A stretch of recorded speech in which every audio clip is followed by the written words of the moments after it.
All right, guys, so today we're going to be taking a look at my top 10 offenses heading into next college football season. When taking this into account, we're going to take into account points scored last year, the amount of yards they got last year, who they have coming back, were there any coaching changes, is your quarterback coming back? That's a main one here because offenses now are mainly tailored around the quarterbacks. But let's go ahead and get into it here. So I'm going to include the team, and then I'll have points per game and yards per game. All right, starting off at number 10, we have Ohio State. All right, not near as good of offense as last year compared to the rest of these schools, but Ohio State did make a lot of changes. So last year, as you can see, 30.5 points per game, 407.9 yards per game, but this is going to be a completely different offense this year. So yes, you lost Marvin Harrison Jr. That's a big loss there. You lost Kyle McCord, your quarterback, but you bring in Will Howard from Kansas State.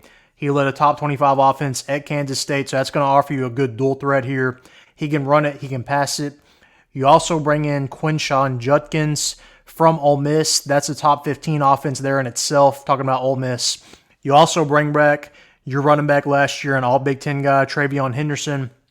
Henderson, Judkins, Howard, that's going to be a really good triple option almost type of thing. You're not necessarily saying play both of them at the same time, but you've got two bell cows you can get after, and also you can run a little read option with Will Howard. I'm really excited to watch this Ohio State offense this year. All right, number 9, Appalachian State. So we're going to go through a few teams here that you may not be aware of how good their offenses are, but they are. Number 9, Appalachian State. Last year, points per game, 33.2, 445.9 yards per game. The guy you need to know with Appalachian State is Joey Aguilar. Their quarterback, really impressive year last year. Go look up his stats if you don't know who he is. He did some impressive things last year, and I think they have a legitimate chance at beating Clemson this year. They played them week 2. But Appalachian State's offense, really good last season. I think it's only going to get better because, like I said, they bring back their best player in quarterback Joey Aguilar. Number 8, all right, another team, South Florida. You may not know how good their offense is, but the American Athletic Conference is kind of theirs for the taking this year. All right, you lose SMU. SMU is headed to the ACC. Tulane's not going to be near as good. They've got a coaching change. UTSA, Frank Harris has graduated. So USF and Memphis are going to be kind of going at it for the top spot. The main reason for USF is their quarterback, Byrum Brown.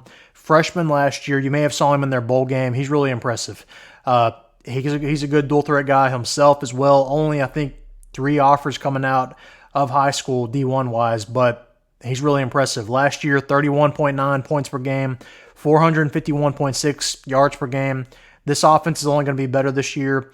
They've got one of Clemson's former coordinators, and I think USF is going to be legit. Number 7, SMU. All right, I just talked about them. Last year, 38.7 points per game, 454.9 yards per game. If you did watch their bowl game, if that's all you watched, or the AAC Championship, if that's all you watch, can't really get a good read on them. That was their backup quarterback. Their starting quarterback, probably their best player on offense, Preston Stone, got hurt last year at the end, but he's coming back. All right, this was a top 10 offense last year with him. He's back. They've also added some serious threats as far as deep threats out wide in the transfer portal. I think SMU's offense is going to shake up the ACC. Should be a top 25 team this year. All right, number 6, Memphis. Memphis last year, 39.4 points per game, 458.5 yards per game. Memphis, their dude is Seth Henigan, their quarterback. Memphis, I currently have in my way too early college football playoff predictions, in my way too early top 25. I think they're like 16th or 17th. They're going to be really good this year. All right, they've got a chance to knock off Florida State, similar with Appalachian State I talked about earlier. Have a good matchup against an ACC team early in the year. They're going to kind of get to show everybody what they're made of. I think Memphis is going to be really good this year. A serious top 10 threat by the end of the year. Seth Henigan is really good, and he's coming back. They've got a lot of other pieces coming back. Memphis is going to be good. Them and USF should battle for that top spot in the AAC. All right, number 5, Liberty. All right, I know probably if you're watching this, you probably only watch Liberty get pounded against Oregon. But good news for them, their quarterback entered the transfer portal, but he's coming back. All right, he decided to come back. He's kind of their main engine that could.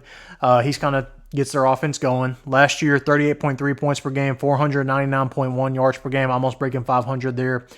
That's pretty impressive in itself. But their quarterback, Salter, if you've watched him play, he's got good size. All right, he's kind of a good dual threat guy, kind of do everything for them. He's the best player on the field at all times, no matter who they're playing, probably, unless you're one of the players from these next few teams. He's a really good player. If you've not seen him, go watch his highlights. It's pretty entertaining to watch, excuse me.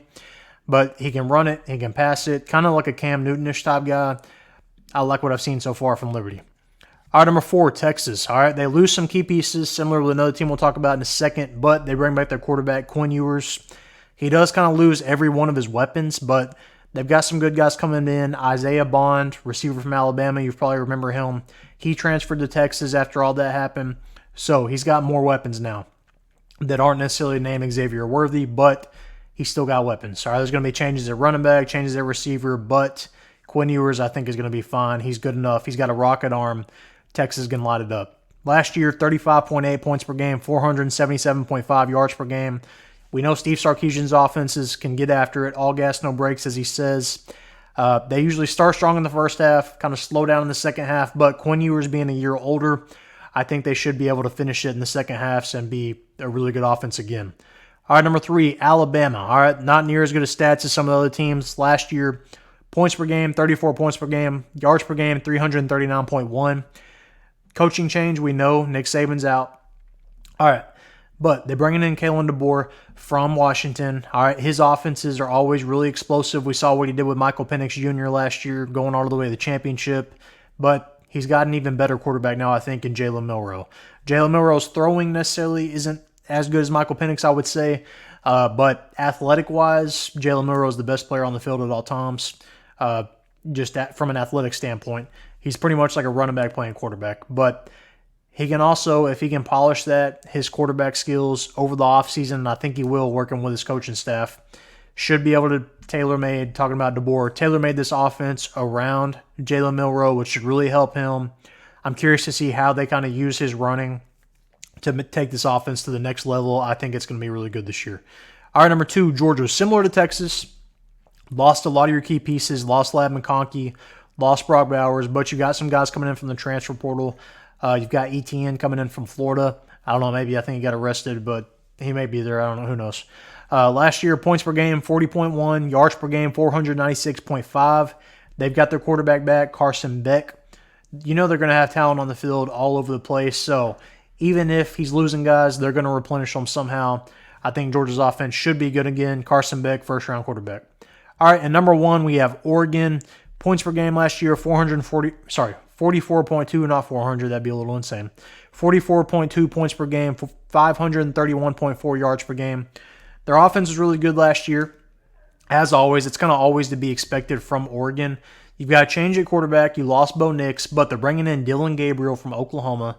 That Oklahoma offense was top 5 in itself.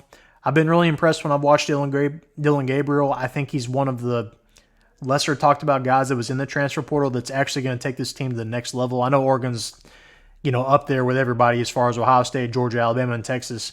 But I think Oregon's going to be even better this year is what I'm saying. That offense is going to be special. Dillon Gabriel, I think, is one of the best quarterbacks in the nation. And I think people are going to see it even more this year because Oregon's kind of on a bigger platform. Even though Oklahoma is really widely known and talked about, that Oregon offense, is kind of really narrowed in on and focused on by a lot of people. So I think their offense is going to be really good this year. But let me know your top 10 offenses down in the comments section. Did I miss anybody? Do you think anybody on this list sucks and needs to be taken out? Let me know. Comment down below. Make sure to like this video. And most importantly, subscribe.